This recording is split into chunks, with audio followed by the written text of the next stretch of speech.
Hello, welcome back once again in basic electronics subject. So in the last lecture we have completed the first chapter of this subject, that is semiconductor diodes. Now moving ahead in our second chapter, second unit of this subject. If you remember, we have seen in the application of diodes, we have also seen the diodes are also used in rectifier circuits. So our second topic of this particular subject is rectifier only. So first we are going to understand what is rectifier, what do you mean by rectifier, and we are going to see in details what are its different types and how the application of diode is used in this particular circuit's rectifier circuit. So as you can see, I am presenting to you the second chapter, the contents, the notes of second chapter. So in this particular chapter, the first thing which I have explained, what do you mean by rectifier? First, we must understand what is rectifier. तो rectifier क्या होता है, पहले सबसे पहले तो हम लोग को ये समझना है, ये अंडरस्टैंड करना है. तो what are rectifiers? Rectifiers are nothing but are those electronic device which convert alternating quantity, that is voltage or current, into direct quantity. So you know the types of currents available in nature: alternating current AC and direct current DC. Okay तो सबको पता होगा AC and DC का concept. Alternating current जो आपका ये sine wave type के shape में दिखता है, साइन वेव टाइप के शेप में अल्टरनेटिंग करंट. और डायरेक्ट करंट आपको एकदम स्ट्रेट लाइन, जो बैटरीज वगैरह का जो कॉन्सेप्ट होता है, that is nothing but DC.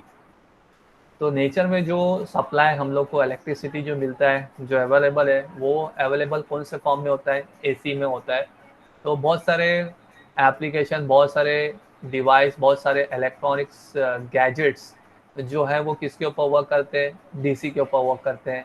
तो दैट्स वाई हम लोग को बहुत ज़रूरत पड़ती है ये AC सप्लाई से उसको कन्वर्ट करने के लिए, किसमें? DC सप्लाई में. तो ऐसी चीज़ जो कन्वर्ट करती है AC सप्लाई को DC सप्लाई में, उस चीज़ का नाम है रेक्टिफायर. तो आपको ये चीज़ क्लियर हो जाना चाहिए व्हाट इज रेक्टिफायर. तो रेक्टिफायर वो इलेक्ट्रॉनिक डिवाइसेस हैं जो क्या काम करते हैं, जो हमारे AC सिग्नल को कन्वर्ट करते हैं किसमें? DC सिग्नल में.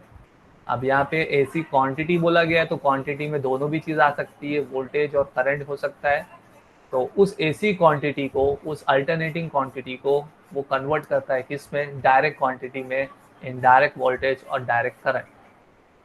और इसका नीड क्यों है, इसकी ज़रूरत क्यों है, ये मैंने अभी आपको एक्सप्लेनेशन दिया हूँ कि हमारे पास नेचर में जो इलेक्ट्रिक सप्लाई जो अवेलेबल होता है, वो किस में अवेलेबल होता है? जो हमको आता है हमारे घर तक भी, जो मेन सप्लाई जो होता है, it is available in AC.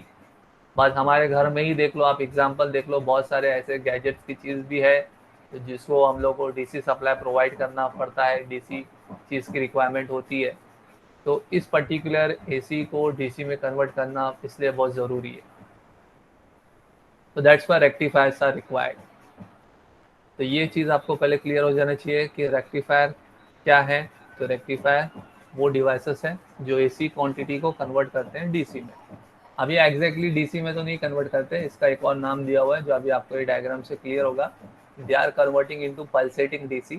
Pulsating मतलब जो एकदम प्योर फॉर्म ऑफ DC नहीं होता है, जिसमें थोड़े बहुत AC कंपोनेंट्स भी प्रेजेंट होते हैं. तो एक्चुअल में रेक्टिफायर जो है वो डायरेक्टली एकदम प्योर DC में कन्वर्ट नहीं करते, they are converting near to the DC. तो उसका नियर टू द DC का नाम है पल्सेटिंग DC. यानी कुछ amount of AC component present भी रहते हैं इसके अंदर. पूरा एग्जैक्टली DC क्वांटिटी में कन्वर्ट नहीं होता है.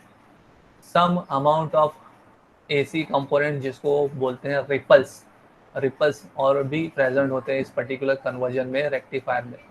तो यहाँ पे आपको जो डायग्राम दिख रहा है, सबसे पहले तो आपका जो सप्लाई जो होता है, वो नेचर का जो सप्लाई जो आपके घर पे भी जो आता है, वो कितने वोल्ट का सप्लाई जो होता है? 230 वोल्ट AC सप्लाई. आपके जो भी सॉकेट का करंट आप देखोगे, तो सॉकेट में जो करंट आपको जो दिखेगा, जो सप्लाई जो दिखेगा, वोल्टेज जो मिलेगा, वो 230 वोल्ट का मिलेगा. तो 230 वोल्ट AC सप्लाई आपके पास है, नेचर में अवेलेबल है. अब उसको किस तरीके से AC को आपको कन्वर्ट करना है DC में, तो सबसे पहले आप क्या करते हो? उस 230 वोल्ट को पहले तो आप उसको कुछ लोअर वैल्यू में कम करते हो. उसको लोअर वैल्यू में कम करने के लिए स्टार्टिंग में क्या यूज होता है, स्टेप डाउन ट्रांसफॉर्मर। तो स्टेप डाउन ट्रांसफार्मर क्या करता है, ये जो हाई क्वांटिटी ऑफ वोल्टेज है उसको डाउन करता है, कन्वर्ट करता है किसमें, लो वैल्यू में। तो ये फॉर एग्जांपल 230 वोल्ट का था, तो आपने उसको डाउन किए, डाउन कन्वर्जन किए 12 वोल्ट 15 वोल्ट जितने में आपको करना था उतने में किया आपने। तो फर्स्ट इनिशियली आप क्या करते हो, जो भी आपका एसी मेन सप्लाई है 230 वोल्ट का, वो कहाँ पे अप्लाई करते हो, स्टेप डाउन ट्रांसफार्मर को अप्लाई करते हो। फिर वो स्टेप डाउन ट्रांसफार्मर क्या करता है, उसकी वोल्टेज को गिराता है, कम करता है, और फिर आपको कम होके जो भी रेंज में आपको वैल्यू चाहिए 12 वोल्ट 15 वोल्ट जो आपकी रिक्वायरमेंट है उतने में वो कन्वर्ट करता है। So initially your AC main supply of 230 volt is down converted with the help of step down transformer, और ये स्टेप डाउन ट्रांसफार्मर उसको लोअर वैल्यू में कन्वर्ट करता है। तो यहाँ पे आपके पास जो ट्रांसफार्मर है इसमें आपको ये प्राइमरी वाइंडिंग्स दिखेगा और ये सेकेंडरी वाइंडिंग्स दिखेगा। तो प्राइमरी वाइंडिंग में आप क्या कनेक्ट करते हो, मेन अपना 230 वोल्ट का एसी सप्लाई, और सेकेंडरी वाइंडिंग में आपको lower value of voltage available मिलेगा, जैसे कि यहाँ पे मार्क किया हुआ है VAB। तो this is your secondary voltage VAB, जो आपका कम वैल्यू में मिलेगा। और एक बार जब आपका स्टेप डाउन हो गया, वैल्यू कम हो गया, यहाँ पे आपको डायग्राम में दिख रहा है ये मेन आपका एसी सप्लाई, जिसका एसी सप्लाई का सिग्नल ज़्यादा दिख रहा है, और स्टेप डाउन यानी उसकी वैल्यू को कम किए तो लोअर वैल्यू में कन्वर्ट हुआ, तो स्टेप डाउन एसी सप्लाई। अब ये स्टेप डाउन एसी सप्लाई आप किसको प्रोवाइड करते हो, रेक्टिफायर को। तो रेक्टिफायर फिर क्या करता है, रेक्टिफायर फिर ये एसी को कन्वर्ट करता है किसमें, पल्सेटिंग डीसी में, नॉट एकदम प्योरली डीसी, इसलिए उसको नाम दिया गया है पल्सेटिंग डीसी। पल्सेटिंग डीसी का मतलब ये होता है along with DC some amount of AC is also present, not exactly pure आपको DC straight line नहीं मिलेगा, near to the straight line मिलेगा आपको, इसके लिए उसको बोलते हैं pulsating DC। तो आगे देखेंगे हम लोग, अगर आपको एकदम प्योरली स्ट्रेट लाइन चाहिए तो उसके लिए फिर क्या यूज करना पड़ता है आगे। तो रेक्टिफायर का जॉब ये है, एसी को कन्वर्ट करता है किसमें, पल्सेटिंग डीसी में कन्वर्ट करता है। तो ये पूरा डायग्राम था, ओवरव्यू था जो रेक्टिफायर का कॉन्सेप्ट समझा रहा था। तो रेक्टिफायर के कॉन्सेप्ट में मैंने अभी तक आप लोगों को यही क्लियर किया हूँ, रेक्टिफायर वो डिवाइसेस है जो कन्वर्ट करते हैं आपके अल्टरनेटिंग क्वांटिटी को किसमें, डायरेक्ट क्वांटिटी में, या इन शॉर्ट आप एक सिंपल सेंटेंस में बोल सकते हो, they are converting AC into pulsating DC. So rectifiers are those circuit which converts our AC into pulsating DC. That's it, इतना आंसर है आपका, इसका डेफिनेशन है रेक्टिफायर का। और ये कैसे प्रोसेस होता है, ये पूरा ये समझाने का एक्सप्लेनेशन ये था। Initially we are using step down transformer, with the help of step down transformer we are first converting our 230 volts main AC supply into lower value, and then this lower value of AC supply is provided to the rectifier circuit, and this rectifier circuit will convert this lower value of AC supply into pulsating DC. So all explanations are written over here. The step down transformer is used to convert the AC main supply voltage to a small value. This small value AC supply is given to rectifier block, which convert it into pulsating DC. Now what is the need of rectifier? क्यों ज़रूरत है rectifier की, ज़रूरत क्यों है, क्यों हम लोग को यूज़ करना पड़ता है रेक्टिफायर को, तो उसका एक्सप्लेनेशन यहाँ पे दिया हुआ है। Most of the electronic circuit needs DC supply as a source for its operation. बहुत सारे इलेक्ट्रॉनिक गैजेट्स है, डिवाइसेस है, अपने घरों में ही देख लो आप, कितने सारे एप्लीकेशन है जो हम लोग को जहाँ पे डीसी सप्लाई की ज़रूरत पड़ती है। This DC supply has to be obtain from AC main supply, और ये डीसी अपने आप तो होने वाला नहीं है, इसको आपको ऑब्टेन करना पड़ेगा एसी मेन सप्लाई से ही। So therefore there is a necessity of converting AC into DC, and thus rectifier is needed. तो इसके लिए ये ज़रूरत है, ये ज़रूरी है कि हम कन्वर्ट करें AC को किस में, DC में, और इसलिए रेक्टिफायर का यूज़ करें। तो रेक्टिफायर की ये ज़रूरत है। आपका इन्वर्टर ले लीजिए, तो इन्वर्टर में भी आपका जो स्टोर होता है UPS, तो घरों में इन्वर्टर सबके है, तो वो आप AC मेन सप्लाई से अभी उसको अंदर रेक्टिफायर सर्किट जरूर होता है जो उसको कन्वर्ट करता है DC में। फिर वो चीज़ वापस से आपका क्या होता है, फिर आप जब लाइट चली जाती है तो फिर वापस से रिकन्वर्ट होकर आपको सप्लाई होता है DC टू AC। ये सब इन्वर्टर UPS के अंदर भी ये सब कंपोनेंट्स यूज होते हैं, जो स्टोर कर रहा है, स्टोरेज कर रहा है, फिर वापस से प्रोवाइड कर रहे हो, निकाल रहे हो। और भी बहुत सारे जहाँ पे बैटरी ऑपरेटेड है तो जो DC में चलता है। तो this all are the examples of your mobiles का भी एग्जांपल ले लो, चार्जिंग करते हो आप, बैटरी में स्टोर करते हो, तो AC मेन सप्लाई से आप स्टोर कर रहे हो बैटरी में। और बैटरी के अंदर के जो भी कंपोनेंट्स है जो वर्क करते हैं किसमें वर्क करते हैं, वो सब डीसी पे वर्क करता है। तो आप अंदर इनिशियली क्या हो रहा है, वो सब कन्वर्जन हो रहा है, सेव हो रहा है, बैटरी में स्टोर हो रहा है डीसी के फॉर्म में। तो ये सब यूज होता है वहाँ पे रेक्टिफायर। तो this all are the examples तो रेक्टिफायर जहाँ पे यूज होता है। Now what are the different types of rectifier, वो अभी हम लोग अपने पूरे ये चैप्टर में पढ़ने वाले हैं। So what are the different types of rectifier? So rectifier are first mainly broadly classified into two types, HWR and FWR. HWR stand for half wave rectifier and FWR stand for full wave rectifier. तो सबसे पहले rectifier जो है वो broadly classify किया हुआ है दो मेन कैटेगरीज में, एक हाफ वेव रेक्टिफायर में और एक फुल वेव रेक्टिफायर में। हाफ वेव रेक्टिफायर के फर्दर क्लासिफिकेशन नहीं है, लेकिन फुल वेव रेक्टिफायर में दो टाइप्स है, दो टाइप के फुल वेव रेक्टिफायर है जिसको हम लोग पढ़ने वाले हैं अपने सिलेबस में भी। Full wave rectifier with centre tap transformer, full wave rectifier with centre tap transformer, और दूसरा जो है वो bridge type full wave rectifier. तो फुल वेव रेक्टिफायर में भी दो टाइप्स है जो हम लोग पढ़ेंगे। एक है full wave rectifier with centre tap transformer, जिसमें ट्रांसफॉर्मर का यूज होगा, जिसमें टैपिंग किया होगा ट्रांसफॉर्मर में, तो इसके लिए इसका नाम है सेंटर टैप ट्रांसफॉर्मर। और एक यहाँ पे transformer less full wave rectifier है जिसको बोला जाता है ब्रिज टाइप रेक्टिफायर। तो ये चीज़ भी हम लोग पढ़ेंगे अपने इसमें। ट्रांसफॉर्मर्स लेस नहीं, लेकिन इसमें मतलब सेंटर टैपिंग ऑफ ट्रांसफॉर्मर नहीं यूज होता है।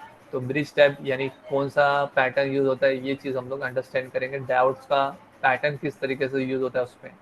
तो दो टाइप के फुल रेक्टिफायर है, वो भी हम लोग अपने ये पर्टिकुलर चैप्टर में पढ़ने वाले हैं।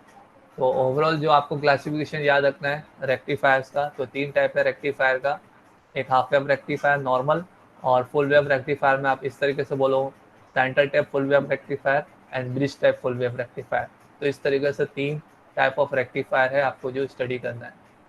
वन बाय वन करके हम लोग डिटेल में स्टडी करेंगे with the circuit diagram and waveform. तो हम सारे रेक्टिफायर की जो स्टडी करेंगे उनका सर्किट डायग्राम और उनका इनपुट और आउटपुट वेवफॉर्म के हेल्प से हम लोग करने वाले हैं। तो this is the diagram of your half wave rectifier.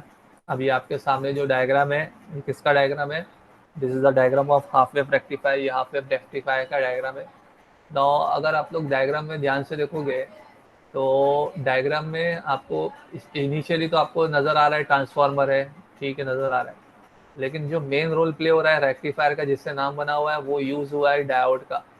तो जो हम लोग सेमीकंडक्टर डायोड में एप्लीकेशन पढ़े थे कि डायोड कहाँ पे यूज़ होता है, तो it is use in rectifier circuit, तो वो यूज़ हमको यहाँ पे नज़र आ रहा है। तो ये नॉर्मल पीएन जंक्शन डायोड आपको यहाँ पे यूज़ होता हुआ दिखाई दे रहा है रेक्टिफायर सर्किट में, और यही की रोल प्ले कर रहा है आपका रेक्टिफायर सर्किट में। रेक्टिफायर सर्किट में की रोल प्ले करने वाला जो कंपोनेंट है वो डायोड है। With the help of this diode only rectification होता है। तो ये सब यूजेस है, ये सब एप्लीकेशन है आपके डायोड के। तो ये डायग्राम में आपको क्या नजर आ रहा है, this is a circuit diagram of your half wave rectifier. तो उस हाफ वेव रेक्टिफायर के सर्किट डायग्राम में सबसे पहले तो आपका ये स्टेप डाउन ट्रांसफॉर्मर यूज हुआ है। जो स्टेप डाउन ट्रांसफॉर्मर हम लोग ने मेन डायग्राम में भी देखे थे। तो स्टेप डाउन ट्रांसफॉर्मर में क्या होता है, ये प्राइमरी वाइंडिंग्स होती है, ये सेकेंडरी वाइंडिंग होता है। प्राइमरी वाइंडिंग को आप कनेक्ट कहाँ पे करते हो, अपने मेन एसी सप्लाई में।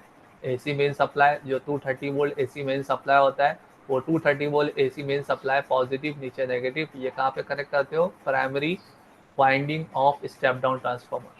और फिर उस स्टेप डाउन ट्रांसफार्मर का जो सेकेंडरी वाइंडिंग है, जो अपर पोर्शन जो नीचे का पोर्शन लोअर पोर्शन, तो सेकेंडरी वाइंडिंग्स में जो फर्स्ट अपर पोर्शन है वहाँ पे आप डायोड को कनेक्ट करते हो। डायोड का एनोड पॉजिटिव वहाँ पे कनेक्ट होता है, और नेगेटिव का आप इस तरीके से एक रजिस्टर पे कनेक्ट करते हो, आर एल जिसका नाम दिया हुआ है R L. R L stand for load resistance, जो लोड उठाता है, जो हम लोग का लोड उठाता है, दैट्स वाई इसका नाम क्या दिया हुआ है इधर पे, लोड रेजिस्टेंस। एक रेजिस्टेंस है that is nothing but load, जहाँ पे आपको सप्लाई पहुंचाना है।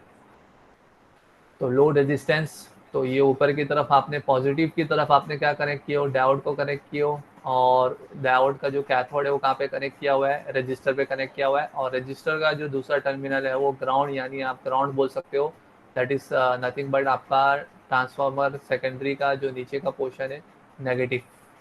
तो ऊपर की तरफ पॉजिटिव, नीचे की तरफ नेगेटिव, नेगेटिव इज ग्राउंडेड, तो रजिस्टर का जो दूसरा पोर्शन है, दूसरा टर्मिनल है, वो ग्राउंडेड किया हुआ है। ठीक है, तो ये पूरा सर्किट डायग्राम है आपका हाफ वेव रेक्टिफायर का।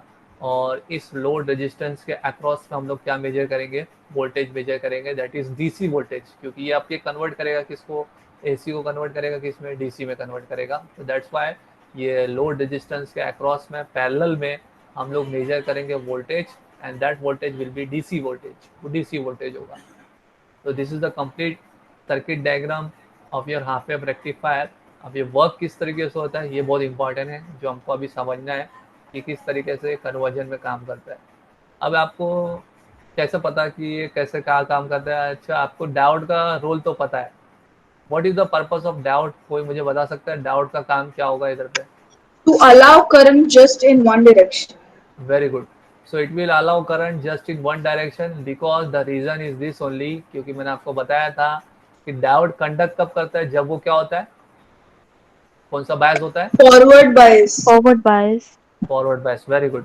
सो diode will conduct only in forward bias, यानी जब भी इधर पे उसके पास पॉजिटिव सप्लाई आएगा एसी का, एसी का जब भी पॉजिटिव सप्लाई आएगा तो डायोड क्या करेगा, कंडक्ट करेगा, फॉरवर्ड बायस होगा, करंट को पास करेगा, it will allow the current to flow. और जब भी इसके पास एसी मेन सप्लाई का नेगेटिव आएगा तो उस टाइम पे डायोड क्या होगा, रिवर्स बायस होगा, and it will not conduct, it will not conduct means it will not allow the current to flow, load resistance तक करंट नहीं पहुंचेगा। तो बहुत सिंपल है, बहुत सिंपल सा इसका डायग्राम है, मैं आपको डायग्राम समझाऊंगा, एक्सप्लेनेशन दूंगा। तो यहाँ पे आपके पास ये पूरा एक एसी सप्लाई है, एसी सप्लाई। तो एसी सप्लाई में आपका क्या होता है, अल्टरनेटिंग करंट में क्या होता है, अल्टरनेटिंग करंट में आपका पॉजिटिव हाफ साइकिल होता है, नेगेटिव हाफ साइकिल होता है, पॉजिटिव हाफ साइकिल होता है, नेगेटिव हाफ साइकिल होता है। तो जब जब आपके डायोड के सामने, डायोड के करीब में, डायोड के पास ये एसी सप्लाई का पॉजिटिव हाफ साइकिल आएगा, तो उस पॉजिटिव हाफ साइकिल में डायोड डी जो है वो क्या करेगा, कंडक्ट करेगा।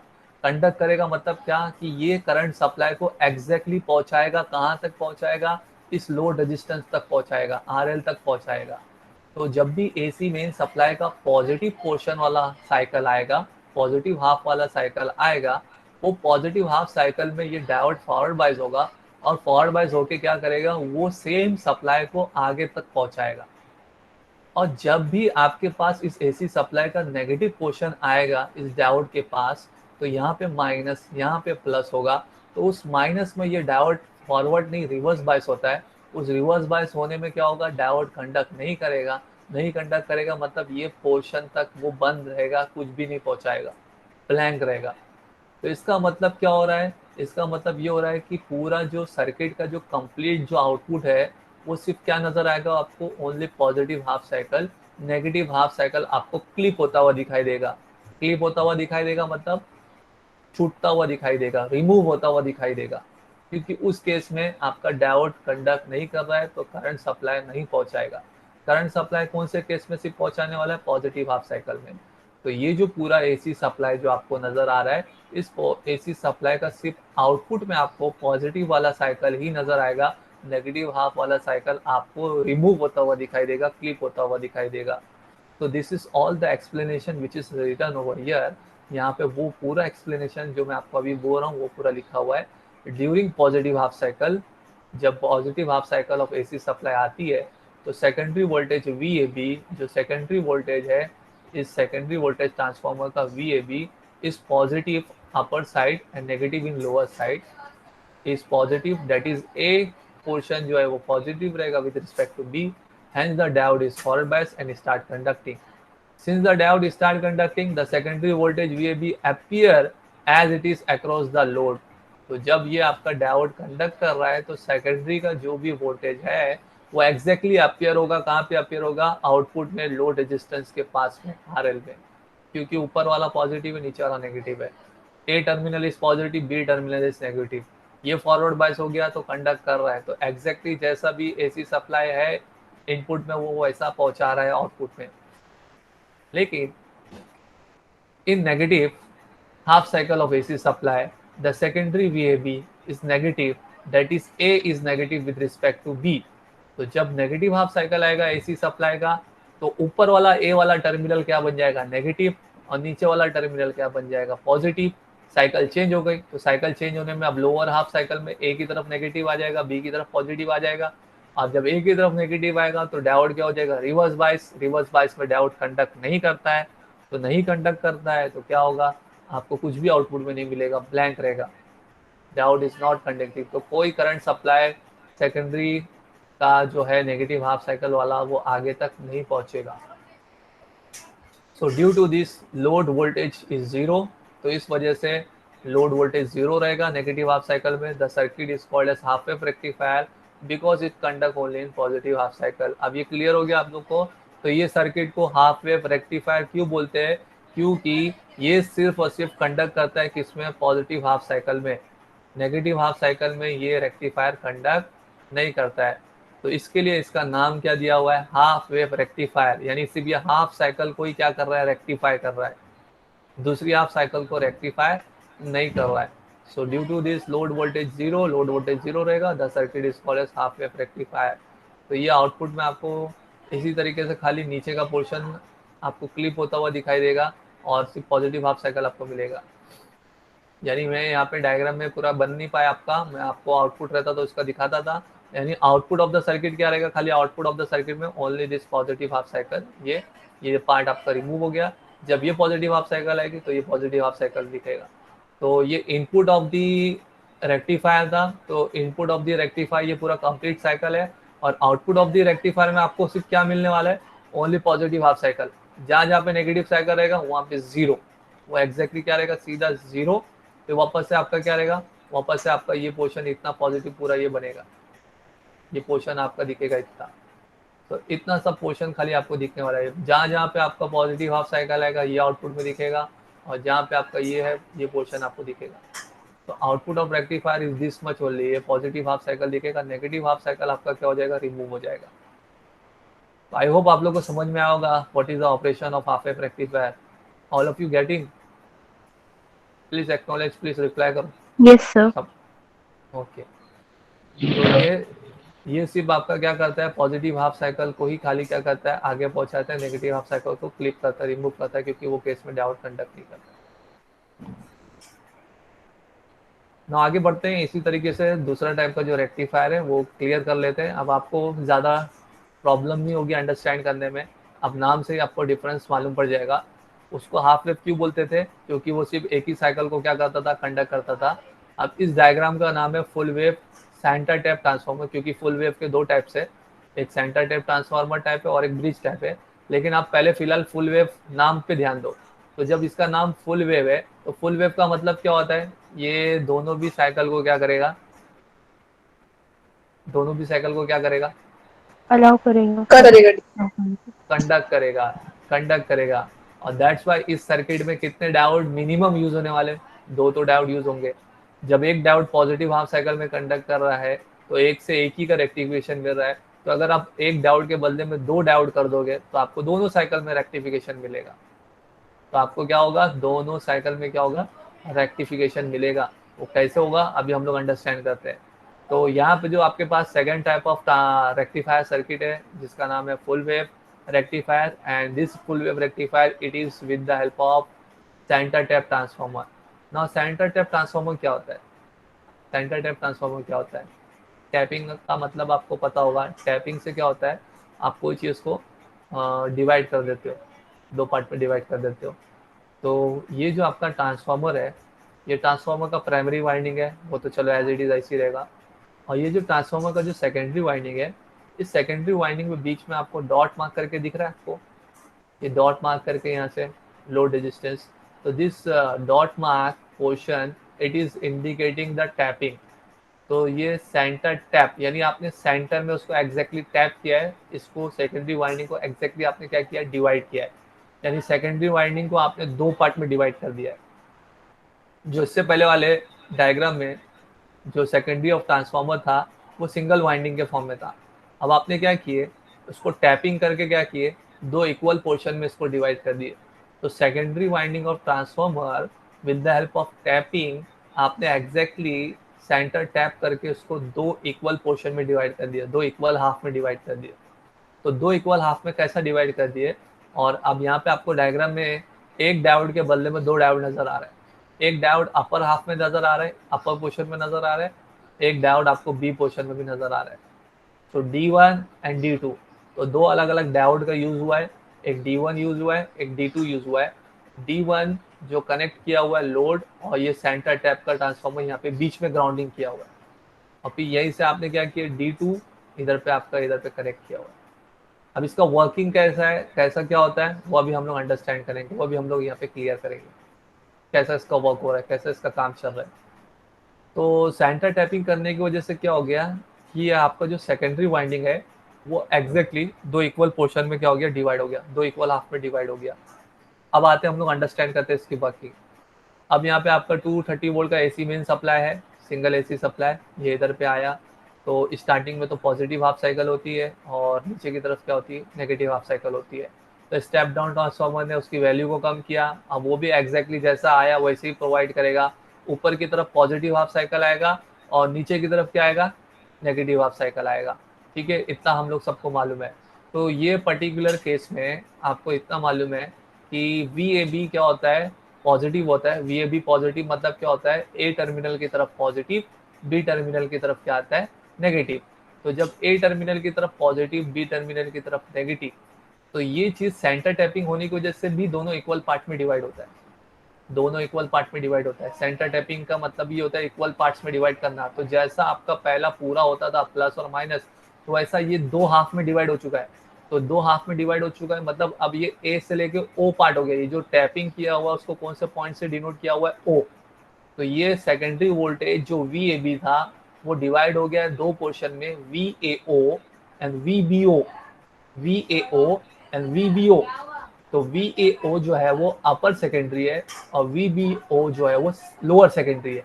अपर सेकेंडरी, लोअर सेकेंडरी। तो VAO में ये A वाला पोर्शन पॉजिटिव रहेगा और O वाला पोर्शन क्या रहेगा, नेगेटिव रहेगा। तो ये केस में आप कौन सा डायोड कंडक्ट कर रहा है, इसको पॉजिटिव मिल रहा है, तो D1 वाला क्या हो रहा है, फॉरवर्ड बाइज हो रहा है। तो D1 वाला फॉरवर्ड बाइज हो रहा है तो मतलब क्या करेगा, ये कंडक्ट करेगा। और यहाँ पे क्या हो रहा है, ये पॉजिटिव है और ये नेगेटिव है, तो ये नेगेटिव होने की वजह से D2 क्या होगा, रिवर्स बायस होगा, इट विल नॉट कंडक्ट। यानी जब AC मेन सप्लाई का फ्रंट साइकिल आता है, पॉजिटिव हाफ साइकिल आता है, तो उस पॉजिटिव हाफ साइकिल में कौन सा वाला डायोड कंडक्ट करने वाला है, D1 वाला डायोड कंडक्ट करने वाला है, D2 वाला डायोड कंडक्ट नहीं करने वाला है। तो ये ऑफ स्टेज पे रहेगा, ये पूरा ओपन स्विच जैसा रहेगा, ये पाथ बिल्कुल डिसकनेक्टेड रहेगा और ये पाथ एकदम क्लोज स्विच जैसा रहेगा। तो करंट फ्लो जो रहेगा वो इस तरीके से यहाँ से जाएगा, IL लोड करंट और लोड रेजिस्टेंस पे फ्लो होगा, यानी ये सर्किट पूरी कंप्लीट होगी। तो this much circuit will be completed, ये पूरा सर्किट कंप्लीट हो गया। आपका करंट क्या हो रहा है, यहाँ से आपका ये डायोड कंडक्ट हो रहा है, तो current will flow from here, it will go to the load resistance and it will complete this circuit. तो this circuit is going to be conduct, और ये सर्किट पूरा ओपन स्विच जैसा रहेगा, ओपन रहेगा, क्योंकि ये केस में अभी डायोड D2 कंडक्ट नहीं कर रहा है। तो during the positive half cycle of AC supply, जब AC सप्लाई का पॉजिटिव हाफ साइकिल आता है, तो AC सप्लाई का पॉजिटिव हाफ साइकिल में कौन सा वाला डायोड कंडक्ट करने वाला है, D1 डायोड कंडक्ट करने वाला है, और D1 डायोड कंडक्ट कर देके आपका पूरा पॉजिटिव हाफ साइकिल का रेक्टिफिकेशन मिलेगा। ठीक है, तो ये केस हो गया आपका रेक्टिफिकेशन पॉजिटिव हाफ साइकिल में। अब आते हैं दूसरा एस्पेक्ट पे। दूसरा एस्पेक्ट क्या है आपका, दूसरा एस्पेक्ट आपका ये कि जब AC मेन सप्लाई का कौन सा साइकिल आएगा, AC मेन सप्लाई का कौन सा साइकिल आएगा, ये नेगेटिव हाफ साइकिल। ये AC मेन सप्लाई समझो, तो AC मेन सप्लाई में जब पॉजिटिव हाफ साइकिल आया तो ऊपर वाला पॉजिटिव था, नीचे वाला नेगेटिव था, तो ऊपर वाला डायोड कंडक्ट किया, तो इसकी वजह से रेक्टिफिकेशन हो गया। अब जब AC मेन सप्लाई का नेगेटिव हाफ साइकिल आएगा, तो AC मेन सप्लाई का नेगेटिव हाफ साइकिल आएगा तो क्या होता है, now whenever the AC main supply negative is come, तो ये A वाला क्या होगा, नेगेटिव, और ये O वाला क्या होगा, पॉजिटिव। इसी तरीके से ये O वाला ये नीचे की तरफ क्या होगा, नेगेटिव, और ये B वाला क्या हो जाएगा, पॉजिटिव। दो इक्वल पार्ट में डिवाइड होता है, ये हमेशा याद रखो। सेकेंडरी वोल्टेज सेंटर टैप करने की वजह से दो इक्वल पोर्शन में डिवाइड हो गया। तो जब भी मेन का नेगेटिव हाफ साइकिल आएगा, तो मेन सप्लाई का नेगेटिव हाफ साइकिल आने से ये A वाला बनेगा नेगेटिव, और फिर ये नीचे O क्या हो जाएगा, पॉजिटिव, ये क्या हो जाएगा, नेगेटिव, ये B क्या हो जाएगा, पॉजिटिव। मतलब अब ये केस में क्या हो रहा है, ये केस में आपका D1 जो है वो रिवर्स बायस हो रहा है, क्योंकि इधर पे नेगेटिव आ रहा है, तो ये रिवर्स बायस होने की वजह से ये कंडक्ट नहीं करेगा। अब फॉरवर्ड बायस क्या हो रहा है आपका, D2 वाला क्या हो रहा है, फॉरवर्ड बायस हो रहा है, क्योंकि यहाँ पे क्या आ रहा है पॉजिटिव, ये बीच में नेगेटिव है, यहाँ पे क्या है पॉजिटिव, तो ये D2 क्या हो रहा है फॉरवर्ड बायस। तो फॉरवर्ड बायस होके अब आपका क्या होगा, ये डायोड कंडक्ट करेगा, तो करंट का जो फ्लो का जो पूरा सप्लाई जो होगा वो कैसा फ्लो होने वाला है, यहाँ से B से आपका फ्लो होगा D2 में जाएगा, D2 में जाके ये पाथ बनने वाला है इधर पे IL के थ्रू करंट फ्लो होगा, फिर ये ग्राउंड, यानी this much circuit is going to be active, ये सर्किट पूरा एनेबल होगा इस तरीके से। तो यहाँ से आपका डायोड के थ्रू कंडक्ट होगा, ये जाएगा, कौन सा पाथ फॉलो करेगा, ये ओपन स्विच है तो इधर पे जाने की बात ही नहीं आती, सीधा इधर आगे जाएगा और ये लोड रजिस्टर में पहुंचेगा, इस तरीके से ग्राउंडिंग ये कंप्लीट यहाँ पे। तो ऐसा पोर्शन में आपका क्या होने वाला है, कंडक्शन होने वाला है। इस पोर्शन यहाँ से स्टार्ट होगा, सीधा कहाँ पे जाएगा, IL की तरफ, लोड रजिस्टर की तरफ, और ये ग्राउंडिंग। तो this portion is going to be complete. लेकिन आप ध्यान से देखो, करंट का डायरेक्शन वही रहेगा, करंट जैसा फ्लो हो रहा था D1 में, वैसे ही करंट यहाँ पे भी वही डायरेक्शन में फ्लो हो रहा है। तो हम लोग को नेगेटिव में पोर्शन ही ऊपर की तरफ ही रेक्टिफिकेशन मिलेगा। तो ये चीज़ आपको मेरे को डायग्राम के थ्रू समझाना है कि किस तरीके से ये कंडक्शन वगैरह होता है। तो ये आपका मेन AC सप्लाई था, ये आपका मेन AC सप्लाई था, positive half cycle, negative half cycle, positive half cycle, negative half cycle. लेकिन जब आप रेक्टिफिकेशन की बात करोगे तो रेक्टिफिकेशन में आपको क्या मिल रहा है, ये पॉजिटिव हाफ साइकिल में भी रेक्टिफिकेशन मिल रहा है और नेगेटिव हाफ साइकिल में भी सेम अमाउंट का रेक्टिफिकेशन मिल रहा है। तो ये ऊपर की तरफ क्यों मिल रहा है, समझ में आया आप लोग को, what is the reason in AC main supply negative half cycle में भी ये आपको रेक्टिफिकेशन ऊपर की तरफ क्यों मिला, क्यों रेक्टिफिकेशन मिला, वाई, Yes, sir. बिकॉज जो करंट का जो फ्लो का जो डायरेक्शन है वो सेम ही है, करंट का फ्लो का डायरेक्शन चेंज नहीं हुआ है। ये पैटर्न में आपको दिखा, जैसा D1 के थ्रू करंट फ्लो हो रहा था ऐसा इस तरीके से जा रहा था, वैसे ही D2 कंडक्ट होने पे भी करंट का डायरेक्शन सेम ही है, इट इज नॉट डिफरेंट। तो नेगेटिव हाफ साइकिल में भी सेम तरीके का पैटर्न का आपको क्या मिल रहा है, करंट का कंडक्शन मिल रहा है। बस ये हो रहा है कि नेगेटिव हाफ साइकिल में जो कंडक्शन मिल रहा है वो किसकी वजह से मिल रहा है, D2 की वजह से, और पॉजिटिव हाफ साइकिल में जो कंडक्शन मिल रहा है वो किसकी वजह से, D1 की वजह से। तो इन दिस वे आपको पूरा रेक्टिफिकेशन मिलता है। This is the same diagram. तो ये जो है वो डायग्राम मैंने ब्रिज का दिखा रहा हूँ, लेकिन वो सेम होता है, सेम ऐसा ही रेक्टिफिकेशन आपको मिलेगा output of this full wave rectifier in centre tap. बस यहाँ पे डायोड में आपको नीचे लिखना पड़ेगा, ये D1 की वजह से मिल रहा है, ये D2 की वजह से मिल रहा है, ये D1, ये D2। तो डायोड कंडक्टिंग में क्या आएगा, D1 D2 D1 D2। ये इनपुट सप्लाई आएगा आपका, input AC supply, this is the output of rectifier, और नीचे आपका कंडक्टिंग डायोड। तो this is the waveform of your full wave rectifier centre tap. तो वर्किंग में आपको पूरा यही सेम चीज लिखा हुआ दिखाई देगा। In the positive half cycle of AC supply the upper secondary voltage VAO is positive and lower secondary voltage VBO is negative. Due to this, the diode D1 is forward bias and diode D2 is reverse bias. तो current जो flow होगा वो किसकी वजह से होगा, D1 की वजह से फ्लो होगा। Similarly in negative half cycle, जब भी AC सप्लाई का नेगेटिव हाफ साइकिल आएगा तो the upper secondary voltage VAO वो क्या हो जाएगा, negative, and lower secondary voltage VBO वो क्या हो जाएगा, पॉजिटिव। तो उसकी वजह से due to this the diode D1 जो है वो रिवर्स बायस होगा एंड डायोड D2 जो है वो क्या होगा, फॉरवर्ड बायस। और जो करंट फ्लो होगा वो किसकी वजह से होगा, बिकॉज ऑफ D2। तो ये पूरा आपका वर्किंग है, एक्सप्लेनेशन है आपका। तो ये हम लोग ने आज अंडरस्टैंड किए दो टाइप के rectifier circuit, that is half wave rectifier circuit and full wave rectifier circuit. मैं इसका आपको ना बेटर वेवफॉर्म के साथ में डायग्राम एक एनिमेशन व्यू में लेके आके दिखाऊंगा।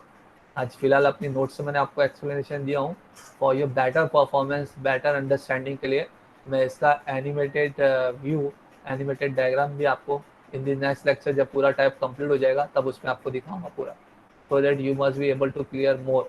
तो आपको और अच्छे से क्लियर हो जाएगा ये डायग्राम में। तो फिलहाल अभी मैंने जितना आपको समझाया, I hope you must have been understood till now. अभी किसी को कुछ डाउट है, कुछ क्वेश्चन है तो कुछ पूछ सकता है। Any one of you are having any doubt, कोई डाउट है, कुछ प्रॉब्लम है कोई चीज़ में?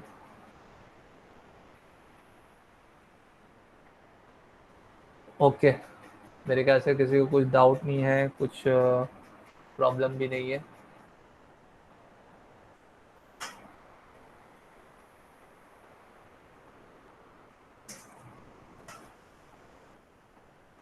सो I think I must stop over here for today's lecture. तो आज के लेक्चर में मेरे ख्याल से इतना काफ़ी, इतना अंडरस्टैंडिंग है।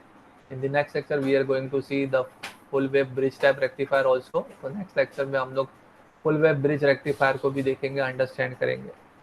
तो इसी तरीके से आप लोग आगे भी ज्वाइन करो, स्टडी करो, ध्यान दो, ठीक है। और जो मैंने आपको बोला है असाइनमेंट, तो आज असाइनमेंट की डेट है, तो try to submit assignment by today. That's all for today's lecture. Thank you very much.